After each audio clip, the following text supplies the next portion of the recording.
So for you, what's the golden age for the bookstore in New York? It changed over the years, but it was always a good time. I think right up through the internet. Yeah. The internet was good and bad for the book business. It gave us customers all over the world. Yeah. On the other hand, books were not so hard to find as they used to be. You can find anything you want on the internet. The books not central life for people now. Right. Yeah. But it's coming back. Come back. Yes. So you're very optimistic. I'm optimistic about the future. Why come back? Why? I think younger people who only read on the computer find it's charming to read books. It's a new thing for them. You know what else? All the books on the computers are now being changed. They're changing the language. They're eliminating what is now a bad word. In the past, it was not a bad word. When you have a real book, it doesn't change. It stays the same. So, I mean, in 1970s, 60s, 70s, all people talk about New York intellectual. Now, nobody talk anymore. Oh, where are the intellectuals now? Yeah. If not in New York, where are they? So, from your perspective, how to define New York intellectual? Someone who reads. So simple. So simple.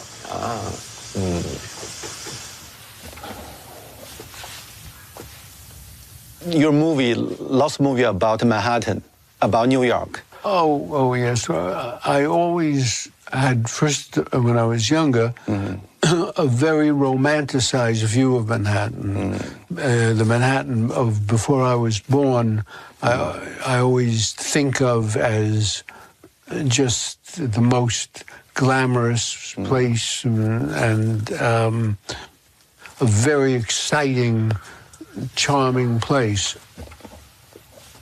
There was always everything going on, painting, art, publishing, finance, journalism, architecture, filming here, everything.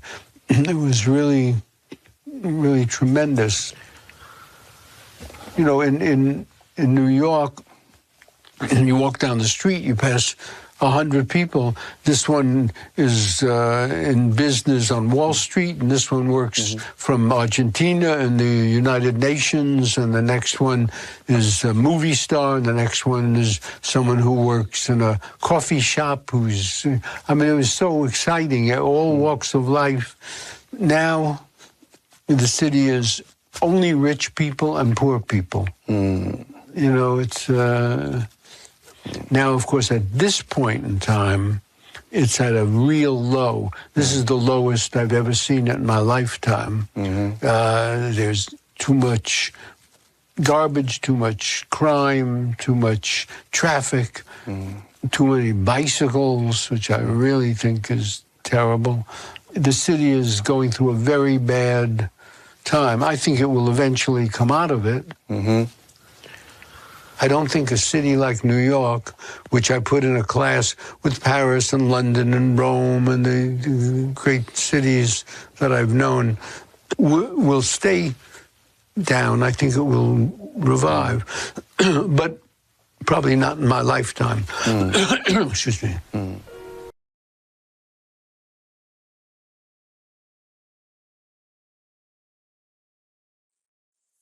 其实我觉得人还是被时代所塑造了，很大程度上。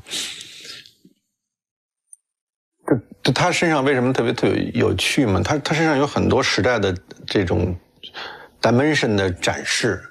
其实他经历了60多年，基本上一个美国流行文化的一个变迁的历史一样。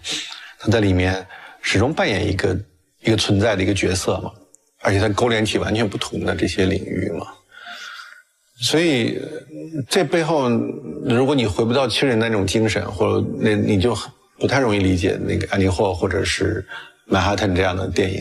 我觉得后面那种时代的气息，就我们，而且不仅时代气息，这种地域的曼哈顿的气息，我觉得他是把这些气息可以非常好的转化成他的作品的这么一个人。比如我在纽约多待了两天嘛，你就当然会更理解他作品中的这些东西，因为他周围这些东西就在空气中，你还是能够感觉到这种关系的，就他和一个 place 的关系，和一个那个时代的关系。而且我们这代70后对纽约也有 fantasy， 我年轻时候也想在纽约能够证明自己啊。我现在这种冲动就弱了很多吧。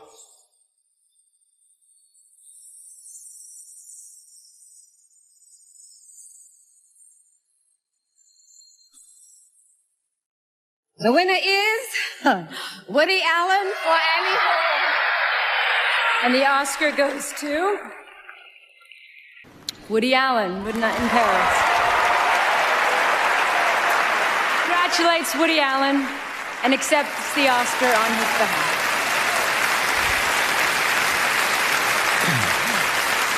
I never joined the Motion Picture Academy. I never joined any clubs. I never carry an umbrella or wear a ring.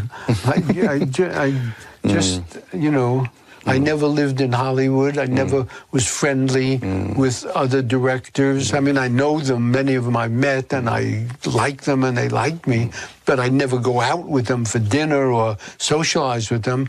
I don't know, Scorsese lives 2 blocks from here, and we never, ever have dinner or see each other. I love his movies. He's very complimentary to me, which has nothing, I'm not aloof or arrogant. I've just always been off by myself with a couple of people, and they're not in show business. So I'm happy to be an outsider.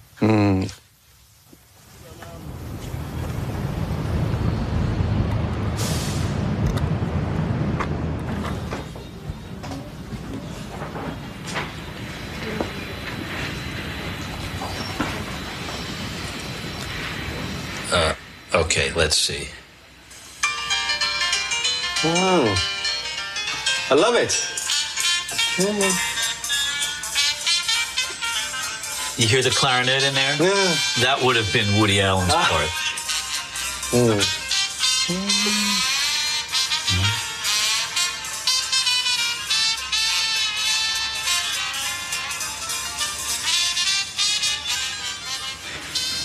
It was in 1976, I think. And we were only 20 years old or something. And we heard that he was playing clarinet that night, and it was his birthday party. And we somehow, my brother and I and a couple of other people, we somehow got tickets to attend Woody Allen's 40th birthday party. Wow. So there, he loved Woody Allen so much.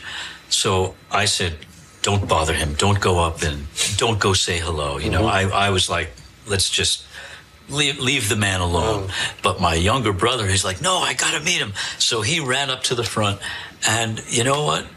He wasn't afraid, and Woody Allen was very gracious. He shook his hand, and he gave him an autograph on a napkin or something, which my brother to this day still treasures, So that it was just a fun night. And, he's a terrific clarinet player, and just really, really good clarinet player. So maybe he could have even had a career as a jazz clarinetist, but, he made movies instead. Yeah.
是小山是哪边？那边吗？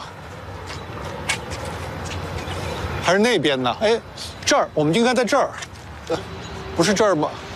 嗯，好像那边吧，还是那个吧？嗯，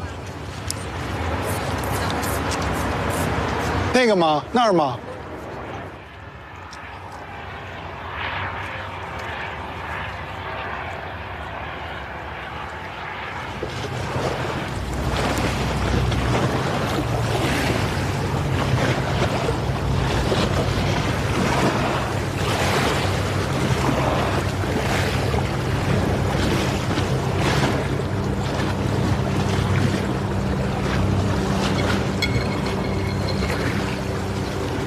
今天带一份报纸是昨天《纽约时报》，然后正好是就他生平的一个追溯嘛。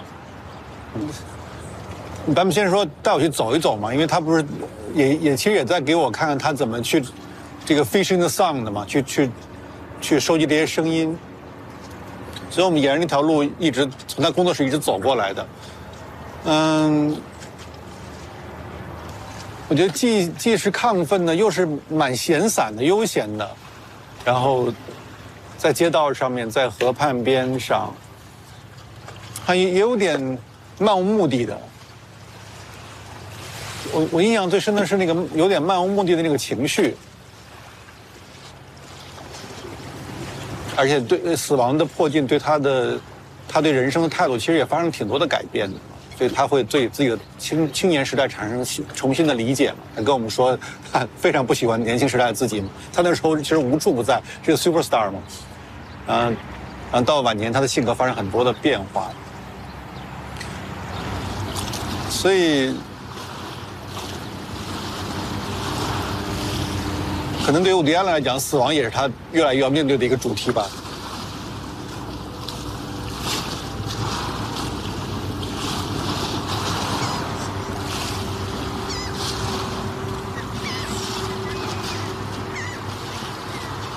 Do you think now maybe you are in the last chapter of life now? I'm sure.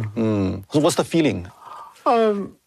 Nothing. I do everything the same. I mean, I get up in the morning and my exercise and practice my clarinet and write, make a film, go for a walk with my wife. I do everything the same. Now, it's possible that I'll walk out of here and drop dead on the pavement, in which case that's it. And as I say, you're not missing anything. You don't have the feeling of missing anything.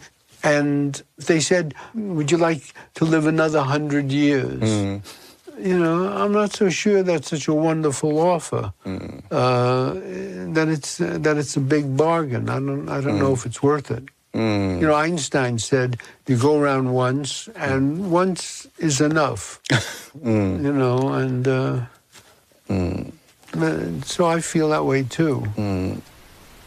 Renders life meaningless, that it's a terrible tragedy for the people that are left that miss you, but it's not quite as scary. You lay there quietly in your grave, or you're cremated, whatever, and you're totally oblivious. If you've ever had a colonoscopy, they knock you out. You're asleep completely, and they wake you when it's over.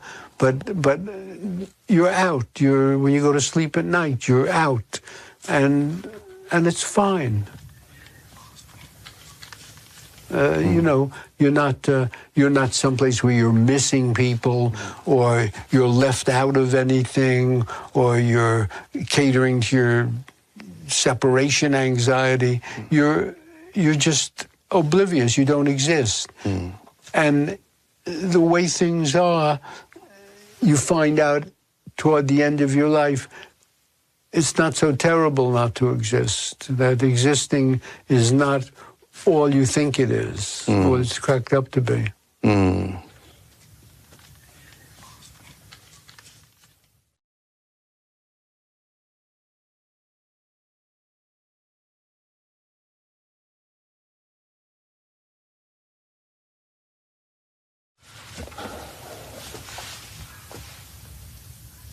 in this kind of meaningless world, I mean, you said the word is meaningless. How do you deal with the word? The only way that I've found to deal with it is to distract yourself from the reality. If you sit home and you're facing the reality of what the world is, it's hard not to become depressed and frightened and depressed and anxious.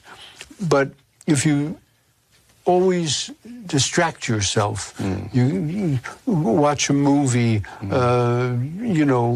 take a walk with a friend, work on something that like a movie that has many problems, and you have to think of those problems. So you're not thinking about your situation.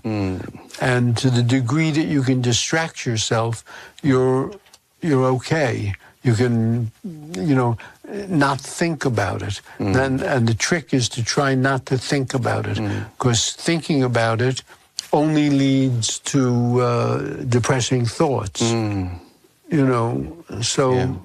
certainly in my case. So I distract myself, and I think many people distract themselves in different ways. Yeah. So when did you realize life's meaningless? I realized at a very young age. I mean, I was how early? Like 5 years old. I mean, I thought I had a very, I was raised. My family was kind of religious, not really religious, but half and half, and I could see right away that that was silly, and that had no answers to anything, and that I could see that as a little boy. And as I grew up, I could see that it was, as I got older, you could see that it was, you existed, by just some chance when the odds against your existence were astronomical. There are many oases of joy in life. You do have a moment of great joy, a moment of pleasure or love or excitement and fulfillment. But in the end, you lose. As long as you like to work, as long as the work is fun for you, then it's fine. Then you're okay. I'm willing to make any idea that I think would be good, and you put it out, and either people like it or they don't. But if the fun is in making the movie, then it doesn't matter. I have a very good time actually making the movie. I hope that the people who see it enjoy it. That makes me happy. If they don't enjoy it, nothing I can do. I make the next movie, and maybe they will enjoy that one. So work is also a way to escape from the meaningless world. It's a way to distract yourself from the terror of life. And that's how it is here. You have moments of exhilaration, but in the final analysis, everybody winds up in the same place. With the beautiful people and the rich people, winds up finally in the exact same place that the poor, less charismatic people wind up.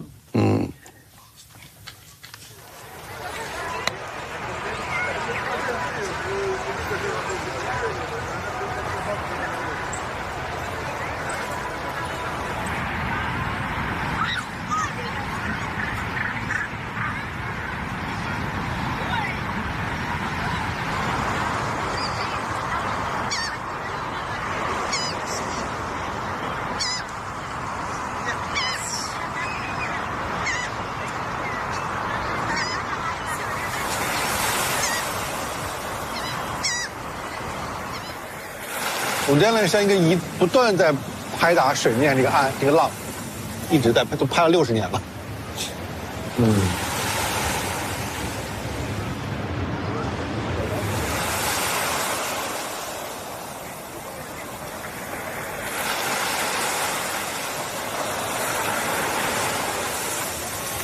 我反而越来越喜欢他身上那个轻吧，而且我越来越尊重，就是 appreciate 这个 distraction 这个意义价值。我以前会非常的不屑的，就是他跟你表明，一个人总是生活在自己的 comfort zone 里面，舒适地带并没有什么问题，不是一定要突破舒适地带的，干嘛呀？我瞎较劲干嘛呀？是吧？你在 comfort zone 里面，你也可以持续的创造呀，并不是说一定让你 uncomfortable 才是创造吧。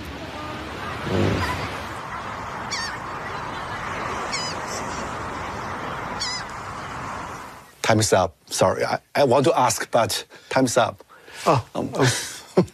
But so interesting. Can I see this book for a minute? Sure. Could you sign for us? Oh. 好。So last one, your new book. Oh, is it? Oh, this one's in English. Yeah. I just bought it.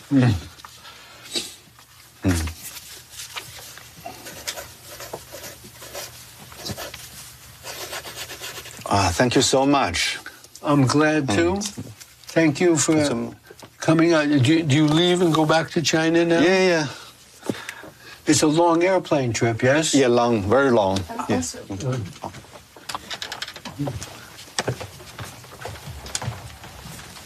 you. Okay. Thank you so much. Oh, thank you. Glad to do it. Good luck. Yeah. Thank you. Okay. Okay. I'm going to speak to you soon.